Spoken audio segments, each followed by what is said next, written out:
You have to be selective which battles you fight. You're not supposed to engage in every conflict. If that battle is not between you and your God-given destiny, you should ignore it. Most of the things that come against us are simply distractions. Ask yourself, if I win this battle, how will it benefit me? What will it accomplish? That person that cut me off in traffic, if I rush up and cut them off, what did it gain me? I don't even know the person. It's a distraction. If I'm rude back to the person that sold me the paper, yes, it makes the flesh feel good, but it doesn't put me further down the road. It's a distraction. You need to choose your battles wisely. If you make the mistake of engaging in every conflict, straightening out coworkers, proving to people who you are, you won't have time to fight the battles that do matter. Tonight, I don't know where you're at on this journey. And I don't know what life looks like for you right now. But I know this. If you're ever going to be who God's called you to be, it's going to require confidence. And if you've lost it, you got to find it. And if you've misplaced it, you got to get it back. You have to set your face. The people that need to be for you will be for you. People that will celebrate you. People that will cheer you on. People that stick with you through thick and thin. For too often, we're trying to convince people to be our friend, convince them to spend time with us. And if someone doesn't see the gift that you are, if they don't recognize your talents, value your friendship, do yourself a favor and move on. No offense, but they are not a part of your destiny. You're not the nut you used to be, but you're not the tree you're gonna be. But until you learn how to appreciate where you are in the process, you won't get the power to evolve to your ultimate destiny. When you do discover a cause worth dying for, and you do realize it's worth living for, how many know it's worth giving for, it's worth working for, it's worth sacrificing for? But what I've learned is that if you don't have confidence, you'll never walk out your cause. You're so busy starving the sapling trying to get to the tree that you cancel out the potential of being a tree because you don't see where you are. You're in love with tomorrow, but you're neglecting today. Until you are faithful over the few, you cannot be ruler over the many. So you need to take your eye off of the tree and water what you got now. You're going to get what you focus on. What you focus on gets larger and larger in your life. It grows. It's like if you look at what's wrong with your life, you can actually get to the point where you just hate your life. And you think that you've got the worst life ever, when really somebody else might look at your life and they might actually wish they had your life, because they're seeing the stuff that you quit looking at a long time ago because you're so busy looking at all the stuff you don't like, you've forgotten what you do like. You might marry somebody and you might get so focused on what you don't like that you forgot what you liked about them that caused you to want to marry them to start with.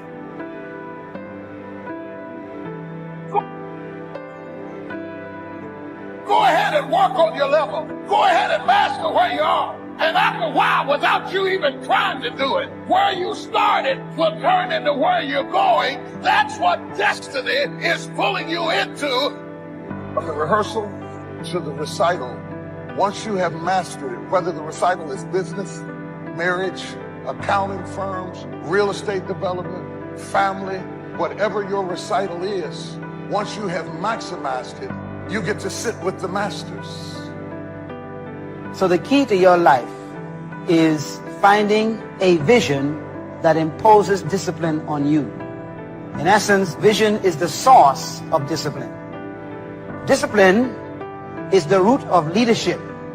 It actually is the very nature that attracts people to you. A disciplined person naturally begins to attract people because people admire discipline in other people. That's why we go to see athletes perform. We really admire their discipline that they put themselves through. If you do the same thing as a person, people will then begin to believe what you say. Your very life of discipline creates trust. People trust a person who they perceive to be disciplined. There's a lot of destruction going on in the world right now. There's a lot of loss happening in the world right now. And I've actually been through a lot of chaos, and I've been through a lot of destruction. And one thing that I've learned is I learned that I had to keep my emotions in check. And that's the same thing I tell other people when they're going through trying times. And that does not mean that you're not going to have emotions. But by keeping your emotions in check, I mean don't make decisions based on your emotions. They're going to lead to a bad place. Don't let that happen. Instead, if you feel yourself getting emotional, take a step back. Detach. Look around. Think about the long-term implications of the decisions that you're making. And make your decisions based on logic and based on reason and based on long-term outcomes. No matter what happens to you, it ain't over. Ain't no such a thing as over. As long as God wakes you up, that means he ain't through with you yet. And if he wakes you up, you got a shot to correct it and get it right. That also means that he has something for you that you've yet to receive. So as long as he was waking me up, I figure what else? He can't take nothing else from me. I ain't got nowhere to stay, so. That if you want it, you gotta go get it. Some of y'all got this concept of what you want. You know, some of y'all are motivated by broke. Just wanting to accomplish the things that you want to accomplish. Other folks are motivated by materialistic things. It's a very simple concept. If you want it, you gotta go get it. You've got creativeness in you. If you decide to take the initiative to change the current quality of your life, I say to you that you will find that the universe is on your side. Now, will it be turbulent? Yes. Will it be easy? No. Will I make a lot of mistakes? Yes. See, a lot of people won't try anything different in life because they don't want to get hurt. But too often, we're trying to convince people to be our friend. And if someone doesn't see the gift that you are, if they don't recognize your talents, value your friendship, do yourself a favor and move on. No offense, but they are not a part of your destiny. You don't have to play up to people, let them manipulate you. No, the people God has for you don't have to be talked into liking you. If you're weary with smallness and you're tired all the time and you can't focus, what are you going to do with greatness? You're asking for more and you haven't mastered less.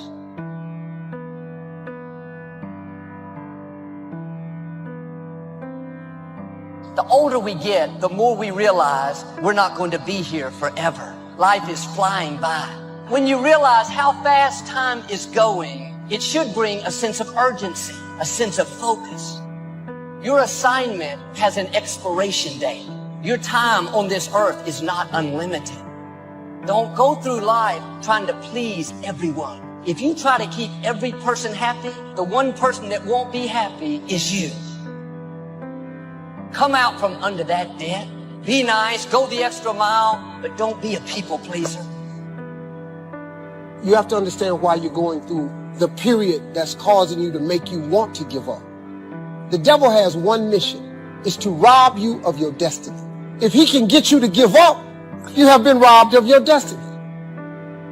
If he gets you to never follow your dream, he robs you of your destiny.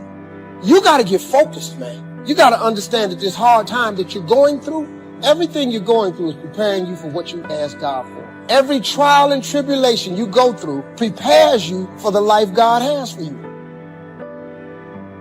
And in order for you to say yes to some things, you got to say no to a lot of other things. Where you end up depends upon which road you take. Where you end up in eternity will be determined by the road you take here on earth. What you do while you are in this world will determine forever where you spend forever. Everything you ever thought you would not make it through, you got past it. Now, if you're currently going through something right now, guess what? You're going to get past that too. It always works that way. You always do. Everything that happens to you in your life, whether it's a trauma, whether it's a disease, whether it's somebody treating you in a certain way, there's a lesson in all of it. No limit people understand the lesson in life, and therefore celebrate the lessons. See, a lot of times we allow ourselves to be fed and to be programmed into being afraid. If you watch the news and read the newspaper, you'll be scared to come out of the house. So what kinds of things, what kinds of thoughts are you feeding your consciousness? What kind of things are you putting in your mind that will enable you to either move forward or to justify why you're staying where you are?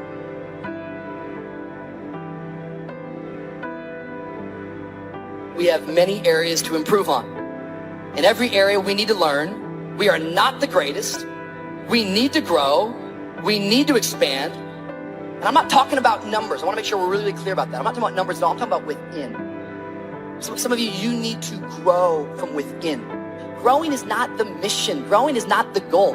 Us being healthy, that's the goal. And it just turns out that healthy things grow. And my point to you is, if you don't have a goal, if you don't have something that keeps you sharp and focused, if you don't have challenges, you won't stay alive. You could drop into a pile of dust pretty quick if you don't have I don't care how old you are. I don't care who you are. You need a dream. Some people won't understand you. They'll get upset when you break out of the box. Someone told me, Joel, you've forgotten where we've come from. I thought, I haven't forgotten. I just didn't want to stay there. Don't get stuck in the past. Don't get stuck in tradition.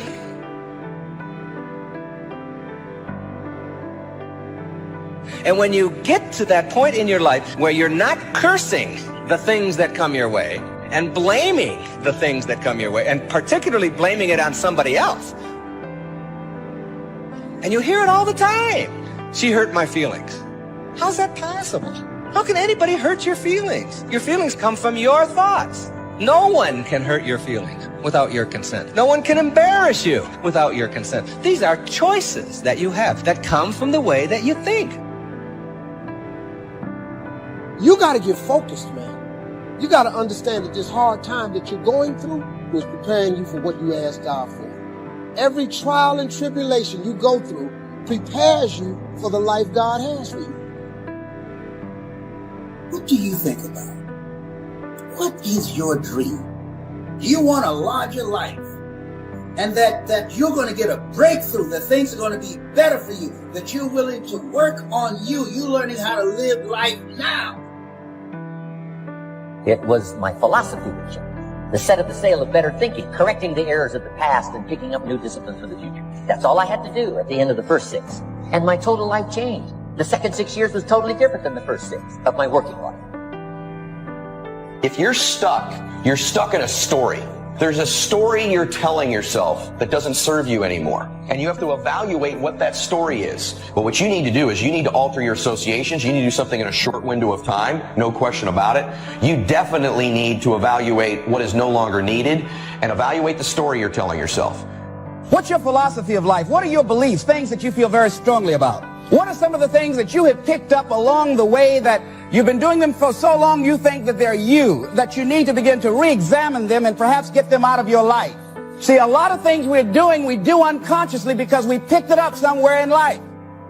You have to have a boldness to follow what God's put in your heart. You can't worry about what everybody else thinks. If someone gets offended because you're not taking their advice, that's not your problem. If you live by the opinion of others, you will never become who you were created to be, because people will try to keep you in their box, in who they want you to be. I am going to be curious about myself. I am going to make it my mission every day to wake up and discover a new version of me. I'm going to make it my mission to explore the far corners of myself, just to see what's there, because I want to know what else is in me. You know, you've got to be curious about yourself. And that's the attitude to have if you want to get more out of this life. I used to try to change everything. You can hang apples on a pear tree. I'm telling you, it won't help. You can put up a sign, this is an apple tree. Sure enough, come the season, pears. Here's what I learned. You cannot change people, but they can change themselves. It's your skills that buy you a future. Money and no skills, and I'm telling you, you're still poor. Money and no courage, you're broke. You know your strengths. You know your dreams. You know your heart. So why don't you sit down and reflect for a moment and ask yourself, what do I really want to accomplish that I haven't accomplished yet? Get in your area, in your space, and say, I need to challenge me, Because here's what I feel, and here's what I believe. When you challenge yourself, you're challenging yourself in an area that is close to your heart, and it's who you are. Accept the challenge, because you can't grow without a challenge. You can't get rich without a challenge. You have to understand the challenge. But that's the key, is to now develop wisdom to overcome the challenge. Don't wish for less challenge, but more wisdom. You can do the most remarkable things no matter what happens. Humans can do the most remarkable things no matter what happens.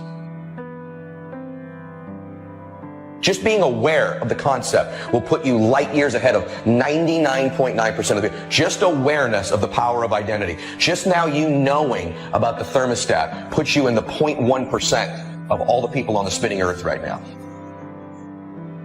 There are three kinds of people. There are people who make things happen, people that watch things happen, and people that don't know what happened. That's the majority. Hoping that somebody with mercy and pity will look in their direction. No! Hey, listen here. You've been given authority and dominion over everything on the face of the earth. Listen to me. Be willing to learn something. Keep moving in the direction of where you want to go. Continue to fall forward. One of the things I'm suggesting you look at, what is it that you need to be in the process of doing more of or less of? Like being more direct, saying no without feeling guilty, more focused. 1 year I decided to do one thing well. I looked at all of my talents and I decided the strongest one, my ability as a speaker, that's the one I'm going to focus on. But only when I decided to focus did I begin to reap the rewards of my talent. As we get older, as persons and as businesses, we have a tendency to want to cling to the old, to be suspicious of anything new and exciting. This is a successful way of doing things. Let's stay with it. Let's hang on to what we've got and ride out a future we can't be sure of. But this attitude, in many ways, can only lead to decline and eventual failure. This is a turning of the back to life, and it's something life won't stand for. To grow, we must let go. See, when you get to a certain place, when you're willing to risk, you're not willing to risk, you can't grow. And if you can't grow, you can't become your best. And if you can't become your best, you can't be happy. And if you can't be happy, what else is there? Yet many of you have been working on jobs. That is not you. Why do you do it? Oh, to pay the bills. But you've gotten to a point where that's not enough. People telling you, hey, you can't do this, that doesn't matter. You have no idea what's possible for you, and because you don't even know what's possible for you, they have no clue what's possible for you. So you've got to keep going and keep pushing. There's some pain involved, but you got to go past the pain, and I'm telling you what's on the other end is more rewarding than anything you can think about right now. All right? So you got to go in there. Take that attitude with you. This might be the day. This might be the day.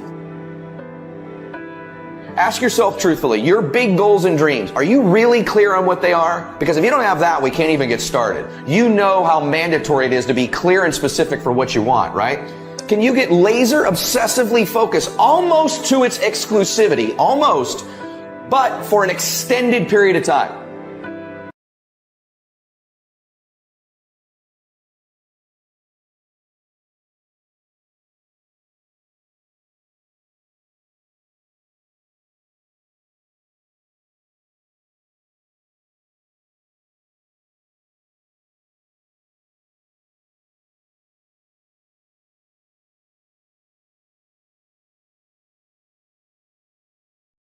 Hello guys, today our topic is choose your battle wisely. When you were young, I accidentally lever join a personalized law firm. She quickly learns that not every case is worth fighting for, as she negatives the cutthroat world of corporate law. She must choose between upholding her principles and advancing her career. Eventual representing a powerful corporations accused of environmental intelligence deepest her reservations, she threw herself into the case, determined to prove her worth. As the trial progresses, uncovers unethical practices within the firm and begins to question her own values. She clashes with her challenges, who prioritize profits for principles. Meanwhile, her personal life suffers and she neglects her relationship in pursuit of success. Resolutions. Despite facing setbacks, finds allies who support her case. Together, they laugh and high profiles, lawsuits and against to flame him to bend outside possibility to framework for a script that explain themes for morality, abanishing and the impact of stumbling up for that you believe in.